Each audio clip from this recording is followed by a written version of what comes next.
Okay, ladies and gentlemen, I've said it once, I'll say it again. Mr. Gary Kroger. Thank you, Kenneth. I am Gary Kroger, and that is Kenneth Seisler. We are the Gary and Kenny Show. Thank you for joining us. Kenny, we're both wearing our Gary and Kenny Show blues. Blue's my favorite color. Blue, you look good, and we've been through this before. You're a winter. Yeah, Your coloring is that of a winter. What's your favorite color? I'd say blue's my favorite color. I think most people. I think I look nice in a blue. I think I do. I can't wear yellow or green. No, I think it makes me look jaundiced. Most people. But there are those that get away with the yellow, the green. But, you know, that's I think those are autumn-toned people. Autumn-toned people. We're winters, Kenny. We're winters. Huh, well, what's new? Well, with me, nothing is new. As I was explaining to you earlier, I have very little to do. Therefore, the little things that I do become very big issues. So if I need to do something, it's now like a whole day. For instance, yesterday, I had an appointment to go get my shots for the flu and COVID. So that was my no, flu and COVID, not distemper. Okay, and I had mine as well. Yeah. Oh, you got both of yours already? Yeah, I got them both at the same time. I get sick when I get it because it's some people, nothing happens. I get really achy for a day. Well, all I'm saying is that event alone was the highlight of my day. To just show you how I have nothing to do, then I could turn going to CVS at 2:00 in the afternoon into, boy, did I have a day. I had to go to CVS. I had to sit there. Then they call your name. But back when I was working, those things, I wouldn't have room. I'd be thinking about, how am I going to, I got to get the producer. We have an edit date. We got to finish this thing. Blocking, yes. People would be calling, and now it's like these little tiny things that are nothing are now my big moments of the day. Well, Kenneth, that is an excellent segue into something that I'd like to talk about for just a moment. Before Dara Gottfried, by the way, is our guest today, and that Gilbert Gottfried's wife, and I'm really looking forward to meeting her. But you say that now. You know, Kenny, and anybody that watches our show, we talk. I stay very busy every day. In fact, today I have a board meeting for the Waterloo Symphony Orchestra. And I'm involved with mentoring kids and all sorts of politics and things and helping candidates. I stay very busy. Do you know how inadequate you make me feel? But go on. No, I'm not trying to make anyone feel adequate. It's an obsession with me to be busy. But I am retired now. And believe it or not, Kenny, it's been catching up with me that I've lost my identity. In other words, for 40 years, I was either an executive in advertising or an actor. I was in entertainment. Those were my defining careers. Now I'm just this busy guy. I do things for people. Wonderful. But I'm asking those questions. Who am I? What would my kids say? Oh, that's my dad. He used to be. What would they say that I am now? And that's been haunting me, more or less. So I wrote this thing and I put it on Facebook. And I was amazed at the responses I got from people. Hundreds in fact, thousands of downloads of my article, and people saying, hey, thank you for calling attention to the fact that I don't know how to think of myself. I'm more than just playing golf and visiting the grandkids and taking vacations. Those are just ways to fill your time before you die. What are we now? So I've sort of become this new spokesperson for retired people looking to identify themselves. I'm doing a TV show next week, a radio show, a magazine article, keeping sort of a journal of the things that I'm doing to rediscover my motivation and enthusiasm that I had before my career started, as a way to better define who I am now. Make some sense? Kind of, sort of? Well, I mean, I do have some questions. The first is, you're talking about what is my purpose in life, right? What is my definition, really, sort of? It is purpose. It is purpose. Meaning. When you say I need to define, I used to be say, oh, our occupation would define who we are. I would say, okay, I'm a TV director. That's who I am. That's how I identify. That's what I write. When it says occupation on the thing, that's what I identify. But now I identify as retired. So Right. now on all of my forms, I just write retired. Which Uh, is the identity, but that for me and a lot of other people I've discovered, it's look, it's okay to just be retired. It's okay to say, hey, I'm kicking back, I'm building the patio I always talked about. We're going to travel the I don't even world, do etc. that. I don't even do that. That that's fine. But there are a lot of us who still need to be learning because that's how we sort of define our existence. So I started working for my son at Tropical Smoothie. I get up at 4:30 in the morning to go scoop strawberries and mangoes and take the early orders in the drive-through. Good morning, welcome to Tropical Smoothie. And people have recognized me going, wait a second, you used to be, what happened? I've So gotten a lot you of that. are, wait, so what time in the morning is this? What kind of, what is this? What time of the morning is this? What time of the morning? Well, I start work at 6 a.m. and Oh, I work okay. for a few hours every morning, and then I go off and do my other things. So are And you it's wearing like not, an outfit? Do you wear like a smoothie outfit? yeah, I You have wear a a hat? smoothie outfit. You I have a hat? can wear the hat if I choose, but I always have to have my smoothie t-shirt on. Do you have a name There's a tag? smoothie, I will get a name tag soon. It's here's the method to my madness here, It's Kenny. not a madness. I I'm also want, I'm are you getting minimum wage? yeah, well, I'm better than minimum wage, I'm not doing it for the money. I'm not doing it for the money. The money's irrelevant. You need something I'm to do. doing it because it's something to do, but I'm also learning to do things to run retail and the new computers and to work with young people and all of this. You put your blinders on and you process 1,000 different orders. This is stretching a muscle. It's reinvigorating me. I remember that 50 years ago when I worked at McDonald's, what it was like. And at the time I would daydream about being an actor. And I'm actually finding those mechanisms again, Kenny, from doing the work that I did that I couldn't wait to get away from so that I could be successful in a career. But now that the career's over, I'm really invigorated by, wow, I know how to work this system. I know how many strawberries to put over here. I'm part of a team. I leave there feeling great. Oh, there you Well, go. I'm gonna go apply to the smoothie joint that's just around the corner here. You've What? inspired me. Here, the last thing I'm going to say is that the methodology is when we're kids, Kenny, we have stamp collections and we have music collections. I still have my old vinyl albums. All of those things, I believe, are the substance that created the person that we became that launched into a career. So Hmm. now, as I'm looking to define myself again, I'm going back to that stuff. I'm looking for the innocence, the excitement, the motivation, and the feelings are actually coming up in a good way. It is always interesting to me that as you get older, you're so much more open to learning and your curiosities are greater than it was when you're a kid. When you're a Yeah. kid, you don't want to I learn. want to enliven that curiosity. And, you know what I am now? I'm a student. I'm a Right. student again. I'm Right. learning how to do things that I put Except I will away. say the thing that I hated most about being a student, and I'm still not good at it, is homework. I hated, I didn't understand. School's over. What do you mean homework? The Right. You get best these hours. These are my hours. my hours. Nothing. And it would hang over me for the weekend. I didn't do my homework. I didn't know my, and it just, and now, and so like, because of back to school now, everybody's doing back to school. And to this day, I'm still going, I'm so happy. I don't have to go back to I don't have school. to do. The 50th anniversary is coming up on SNL. So that Yes. they are I'm they not having going to go. well are they Uh, having a Yeah, they're having a big party. I mean, they're having a big special show. I think the show's going to focus on the earliest days. It's going to be, this is what I've heard, much more nostalgic than current.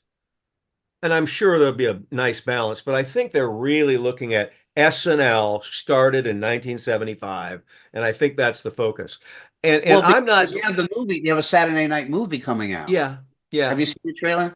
I've seen the trailers, and I know enough about the story and the people to know that, okay, there are elements that are truthful, but it also looks like the Hollywood version of it, where all those Yeah, make it elements into a seem to two and a happen half in a hour. 5 minute span rather Right, than the way they really happen. And I right. think the characters look heightened to me a bit, and the moments are contrived at times. So it's the Hollywood version, but probably entertaining. Do they have to get permission from all the people they're portraying? I'm certain. Well, I don't, not to Paul portray, Schaefer, I that's a saw piece Paul of history. Schaefer. I saw somebody portraying Paul Schaefer in Yeah, the show. right. Do And they have to go to him and say, "Can we do this?" no, I don't think so. I mean, Oh, you don't people think are so? portrayed all the time. It's a narrative pulled out of history, you know. I mean, it I mean, I don't know if things are inflammatory, if there are lawsuits. I mean, I'm the last person to know this, but I don't Oh, think you have to ask anybody. Like any biography, you know, you just do it. Somebody writes it and you do it. Like the no, Menendez I brothers, they think didn't authorize these. maybe if it's a matter of whether or not it's a public, already perceived as a I public, think because as when opposed you're, to yes, when private. you're a public persona, this is the risk that you take. Somebody Right, can put you in a story and right, make up things about you. right, right. I mean, if it's inflammatory, maybe, I don't know. I don't know. But I'm curious about it. I'm not going to go back to the reunion because I did the 40th, Kenny, and it was perfect. And I was with my son. All the reunion is for me because I don't do anything in the show. I get to go to the party. But I've been to those parties.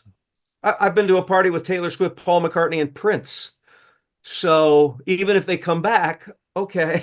I mean, I know it sounds a little jaded, but it's like, been there, Well, done it's that. also, part of the, so, same me too. So I was at MTV for 10 years and I got to go backstage and see all the concerts and I had all of the things. And, I probably didn't appreciate as much as I should have, like how amazing it was, but it was great. And now, I don't go to concerts. I don't care. First of all, I'm not going to get the great seats that I used to. Yeah, And, right. and I'm older I, now and it's like, I don't want to deal with the parking and it's like being right. a civilian. Right. When we're young, all we think about is the event. Now I weigh it with the hassle, the parking, am I going to be hungry? I weigh it with that, and very few things outweigh the hassle. Let's segue. I want to bring on Are Dara. we segueing? This Yes, is we're a segue? segueing. This is All right, Dara segue Gottfried. away. Dara, how are you? Nice to see you guys. Thank you for having me. This is fun. Dara, a Good. real pleasure to meet you. Real pleasure to meet you. Thank you. Dara Gottfried. Apparently, we have mutual friends in Kathy Schaefer. So I was talking to Kathy Schaefer, who's Paul Schaefer's wife, and I was trying to get Paul on the show. And she goes, "You know who you should talk to? You know who you should talk to?" I go, "Who should I talk to?" She goes, "Dara. You should talk to Dara Gottfried." I said, "Okay, I'll talk to him." I love it. So we had a pleasant conversation on the phone. I watched the documentary, which we'll talk about. There was so much stuff that I didn't know about Gilbert, considering I knew him from 1984. I've worked with him dozens of times, and I never really knew him personally. He was a very unique guy. Yeah. No one knew him personally. Right. You were the Gilbert Whisperer, weren't you? That's it. That's it. Until seriously, for the longest time, he was. For 10 years, we dated, and none of his friends knew he had a girlfriend. Well, let's look at that just for a second, okay? Because I knew Gilbert, but not well. We met in the passing of Saturday Night Live casts. I saw Gilbert as Gilbert. And then, of course, I was a fan of his act, which was a character. Correct. But then the two seemed to intertwine in a way that I never got to see the other Gilbert. And I think all of us aware of Gilbert Gottfried want to know, okay, how did that work out? Who came into the bedroom? Who made the coffee? How did that work? Yeah, it was a process. It took a really long time for him to get comfortable. A really long time. And there was a lot of growth. It took a long time. I mean, we met when I was 27 and he was 42, which is weird because I thought he was so old. It's so strange when that happened. And we dated 10 years. And I remember when we finally moved into our apartment that we bought, that I'm in now, the phone rang and it was JJ Wall. Do you know JJ Wall? Yes. Writer, yeah. And JJ was one of Gilbert's best friends. And he had no idea why I was answering the phone. He didn't know me. Gilbert had, every time he went to LA, Gilbert would go stay and visit JJ and Marilyn and Daisy. And he had no clue that Gilbert had a girlfriend. Nonetheless, moving into an apartment and buying an apartment, he was so quiet. He had his, stage persona and then his personal life, and he didn't know how to combine them, which was fun. Well, everybody needs to watch the documentary, which I think I watched it on Prime, right? Yeah. Okay. Documentary is remarkable, but one of the things, the recurring thing that keeps coming up is nobody knew that he had a normal girlfriend or normal wife. I mean, everybody keeps going, what? Nobody knew about this Dara. How did this guy end up with an attractive, normal, regular person? Which is asked in the documentary. A number of times, everybody goes, how did he do that? And not to interrupt you, Dara, but even Gilbert says in the documentary, I don't know how I got this. I look at these pictures. Who are these people? Right? Right. I guess I don't know how normal I am, I guess. Maybe I just look normal. We met at a Grammy party, and I guess I've always been attracted to short, funny Jews. Oh, wow. I got to get on that website. Get me on that website. I always wonder how your wife responds to this show, Kenny. Oh my God. You know what she did the other day? She said, I'm really surprised he's able to put together all of those sentences. And I'm like, why are you so surprised that I'm able to have a coherent conversation? She goes, because you never do. But that's funny. I will go to this, Dara. Did he make you, was he funny when you guys were just alone? It's hysterical. He was. Absolutely hysterical. Would he do the whole voice thing? No, he didn't do the voice. He didn't do the voice, but he was funny as hell. Absolutely. Quiet also. Very, very, very quiet. Very reserved. But with me, he was very, very funny. I mean, we just had so many running gags. I mean, he was so quirky, and social norms just didn't come into play with him. I mean, he was so incredibly cheap that he would go every day to visit his mother on the Lower East Side. Then I lived on the Upper West Side. He would walk from 4th and A all the way up to 77th in Columbus to save money. He would do things like come and leave me a 6-pack of toilet paper in my kitchen counter with a note that says, "Dear Dara, you can't wipe your ass with a diamond ring. Love, Gilbert." And you were in love. Wow. One of my favorite lines of his was, I like my women. I like my coffee like I like my women. Black. With a little Danish on the side. The little Danish. With a little Danish on the side. Well, now. I love him so much. And I can't, and the thing that bothers me, is that for all the years that I've known him, he never opened up. It was just Gilbert being Gilbert. It's funny because we were supposed to go with Bill Maher to Hawaii over Christmas, over New Year's. He does a thing where he performs every year in Maui. So he asked Gilbert to come and be a support. And he thought, okay, this will finally, I've known the guy for 40 years. I've never had a real conversation with him. This will be my opportunity to try, and then we know what happened. But people felt that way. They're like, I've known him. So it wasn't just me.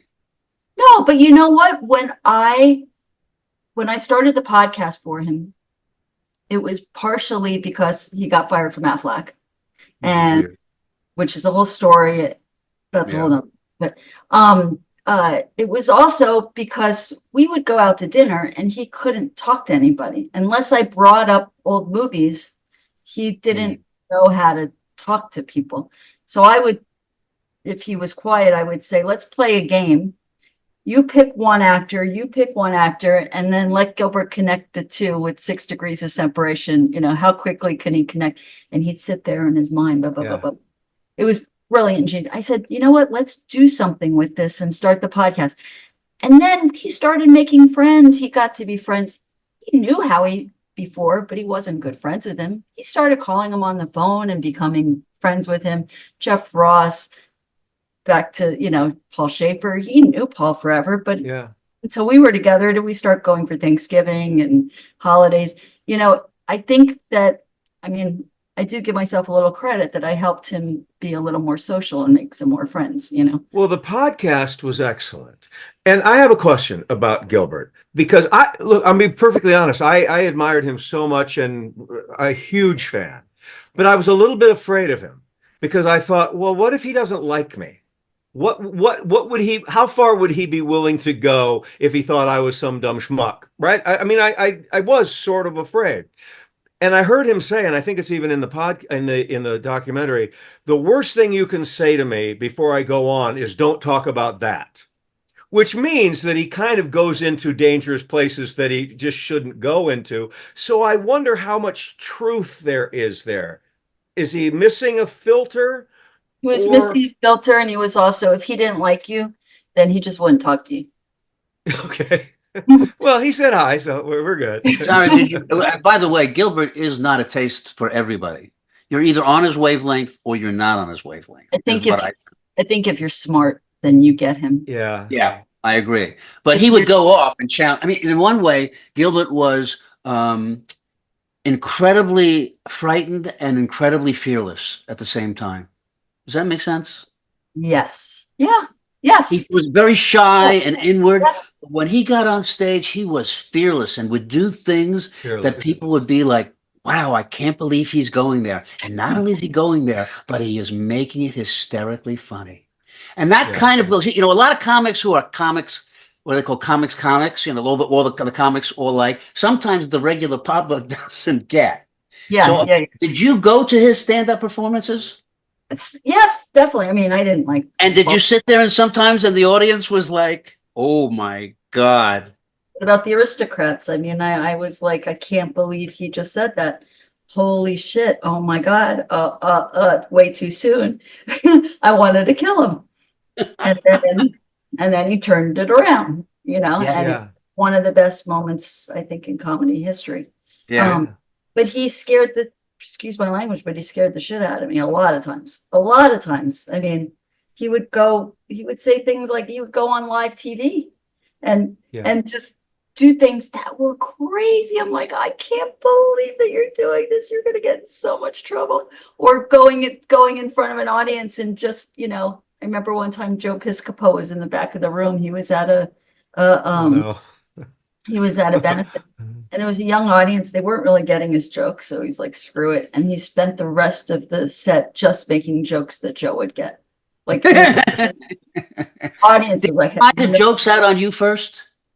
Never. But you know, one of the best things, and I hope, you know, people go back and watch some of his things, because before this, I went to YouTube and I watched some of his old routines. Yeah. And it's so funny. It's really laugh out loud funny. Yeah. A couple of things did occur to me. One, all those, a man walks into a drugstore or a woman goes into here. Are those he made up, or did he pull them from the very old style jokes? No. There's kind of like two parts of his career. There was before the Aristocrats and after the Aristocrats, I would say. Before the Aristocrats was clean as a whistle. When I met him in 97, he refused to have anything dirty in his act. He said that was cheap, that's easy, wouldn't do it. Clean as could be. Then the Aristocrats came out, and I said, you know, you really should put out an album because there was so much success with that. But he didn't want to use up his act because he wasn't writing new material. And he thought if they buy my stuff, I'm not writing new material, they're not going to go see my live show. So he said, what if I just do a album of dirty jokes? So he started adding dirty jokes to the end of every set. There was like 10 minutes of dirty jokes at the end of every set. We put out an album, I think it was 2005, with my friend Adam Reed, of just dirty jokes. But he never had an album of his original material until now. So he collected a lot of those dirty jokes. Oh my God. He would write them down. I have paper. He never wrote down jokes, but he'd write down one line, you know, just the title. And then because he memorized everything.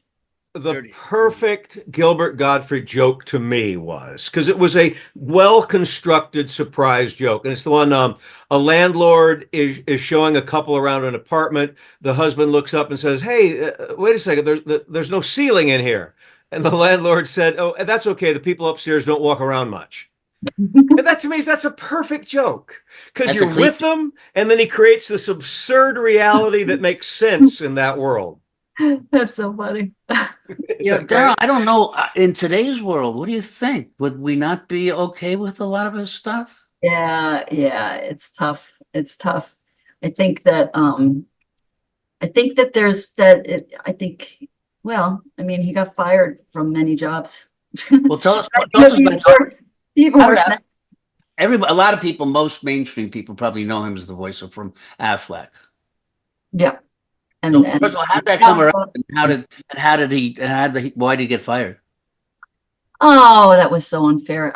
They say that he was the first to get canceled, but luckily it actually worked in his favor. He ended up becoming even more successful after that. But we knew the real story is that we knew that Affleck was going to be ending because he had been doing it for 11 years.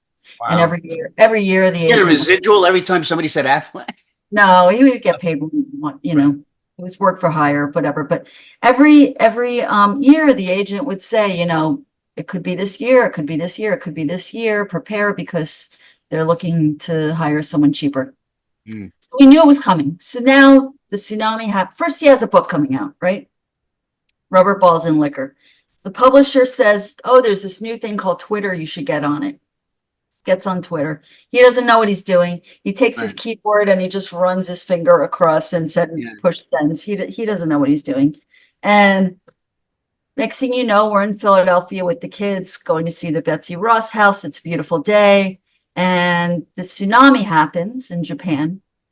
We don't really know what's going on because we're outside with the kids walking around. And he starts getting tweets saying, "Where's our tsunami jokes?" Because this was after his Aristocrats and all that at the Hugh Hefner roast.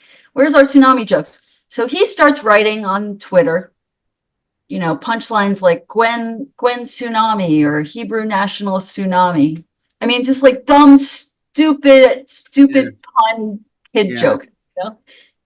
Next thing you know, I'm taking the kids to preschool on Monday, and I see on Twitter Gilbert Gottfried gets fired from Affleck. Oh. So they already had a whole new campaign with a duck that didn't talk, okay, and a campaign to find the new duck.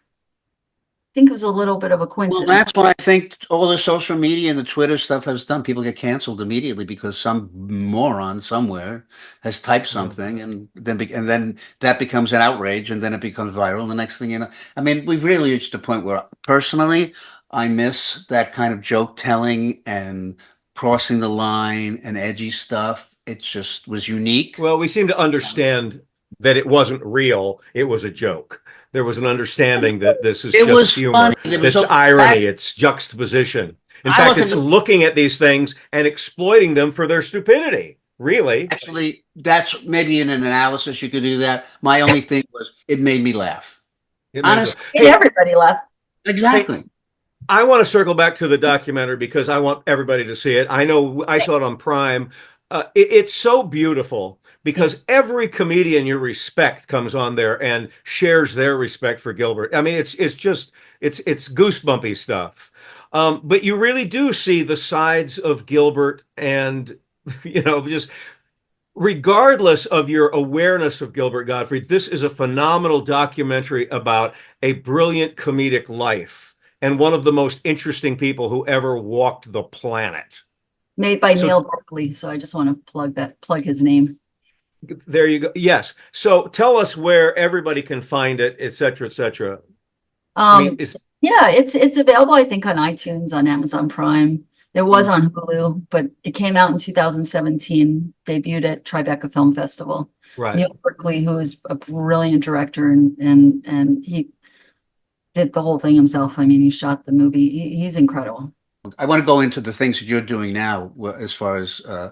the work you're doing on. But that is kind of the thing about Gilbert, because I always tell the story that, as far as business was concerned, I don't know if he had a manager, an agent, or whatever. But first time I was working at MTV in 1984, and somebody made a promo with him for an MTV promo, and I said I want to do something with him, and I said give me the number where I can reach him, and they gave me the number, and they said, and I said, who's this? And they said, it's his mother. But years after that, I would always call, and it would always be his mother. I never spoke to an agent. It was always his mother. And he said yes to everything. Gilbert never, ever said no. I had done dozens of pieces with him. The last thing I did with him was for a show called Sunday Comics. He did one of those short films.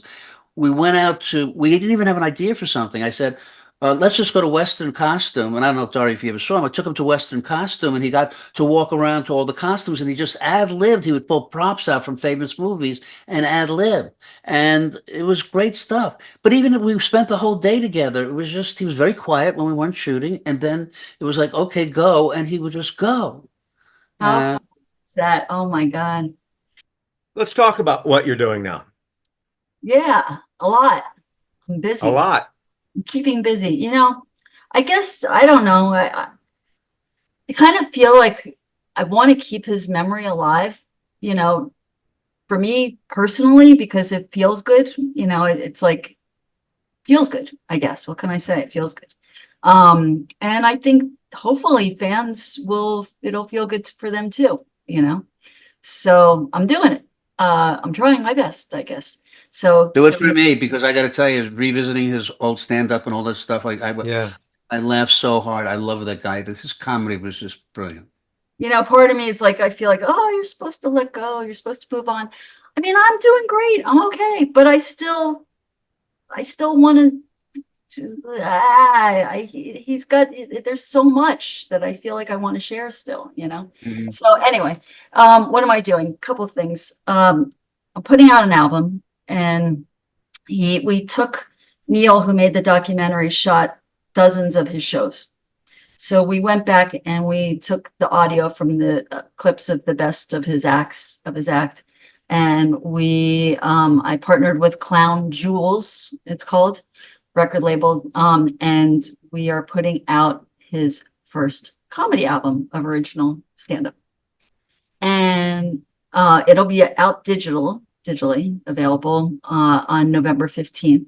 But November 13th, we're putting out 1,000 limited edition LPs, double LP.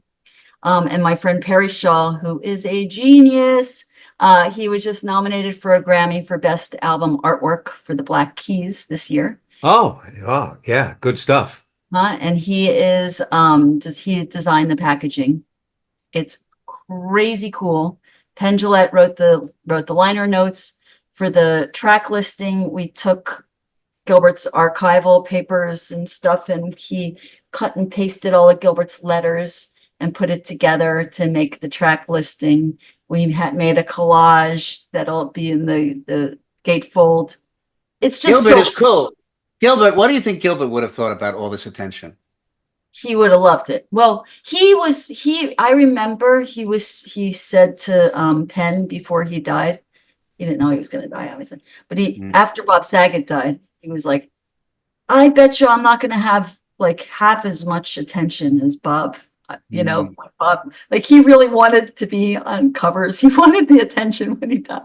Oh, good. I'm glad. Yeah. Comparing it to Bob Saget. Anyway, but I think that it's available if you go to clownjewels.com. You could pre-order. Clownjewels.com. There's only 1,000 of them, and it's really, and there's a collage that Perry made that's so cool. It's great.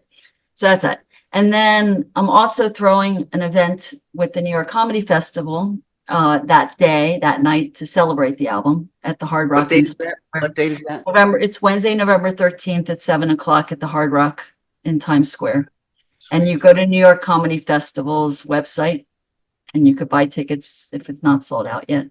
And I'm going to have Richard Kind, Susie Essman, David Tell. We're very good friends with Richard. I went are? to college with Richard Kind. I did. Yes, Yeah. I went to Northwestern. Yes, we did comedy together in the early days, and we were great friends at Northwestern. We're still good friends. Richard has been on the show. Yeah. I was I'm just doing my best, I was Richard. just with him yesterday.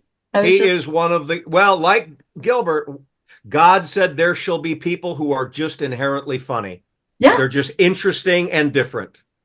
And Richard is one of those as well. Richard is one of the most fun Yes. He and said brilliant. everything too. I just went with him to see a show the other 2 nights ago. I went with him 2 weeks ago to see we're good friends. That's so funny. Hi Well, from Gary mention Kroger. that Hi he'll be from very Gary impressed Kroger. that you were on the Gary and Kenny show. Well, no, he won't be.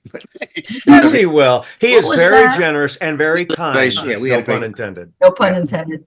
So Richard will be there, Susie, Judy Gold, David Tell, and then we're going to have a bunch of people also like that will ask. Anyway, we're going to show 30 minutes outtakes from the documentary that were never shown. And then Frank Sandopadre, Gilbert's co-host from the podcast, is going to moderate. We'll tell Gilbert's stories. There'll be people in the audience, Mario Cantone, Paul Schaefer, Alan Zweibel, a lot of people. It'll be just a fun celebration, you know. I wish I don't know if I'm going to be there. Boy, would I wish to be there. I wish I would. Is it going to be streamed? Are you guys going to stream it? I haven't decided yet. I have to. I would pay to see that. I would. You can monetize that too, you know. I mean, Yeah, you stream know it. what? No, correct me if I'm wrong. Don't you have a foundation or a fundraiser coming? So I'm donating all of the proceeds from that night. I started a foundation. It's called the Gilbert Gottfried Myotonic Dystrophy Type 2 Research Fund at Strong Memorial Hospital.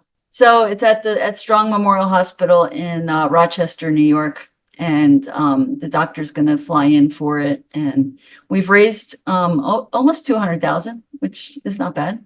That's not bad. Wow, this has been a pleasure. Thank you so much. It's been a pleasure. Now, one more Gilbert Gottfried joke that I remember from long ago, and this obviously predates meeting you. But I remember he said, I can't even find someone for a platonic relationship, let alone someone who wants to see me naked.